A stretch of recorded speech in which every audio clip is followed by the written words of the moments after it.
एक और मतलब ऑप्शन ये ना बा कि या तो भोजपुरी छोड़ दिया जावा ना तो आत्महत्या कर ले लोग।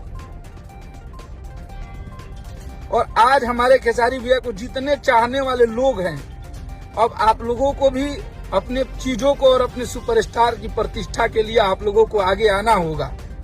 नहीं तो आप लोग ऐसे अगर चलता रहा हम लोगों के साथ तो आप लोग बहुत जल्द खेसारी लाल यादव को खो देंगे, बहुत जल्द अखिलेश कश्यप को खो देंगे और बहुत जल्द पूरा टीम खेसारी को ये लोग तोड़ के फेंक देंगे।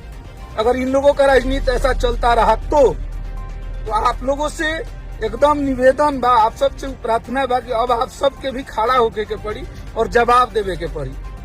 तब लोग के पता चली कि हम अकेले नहीं है, जिसके बदौलत आज हम लोग वैसे गरीब घर से वैसे गांव से आके भोजपुरी में नाम किए तो आप लोग के बदौलत किए। और आप लोग के भाई को, आप लोग के बेटे को इतना टॉर्चर किया जा रहा है 3 महीने से, 2.5 महीने से, कि हमारे पास मरने के बाद सिवा और कोई ऑप्शन नहीं है।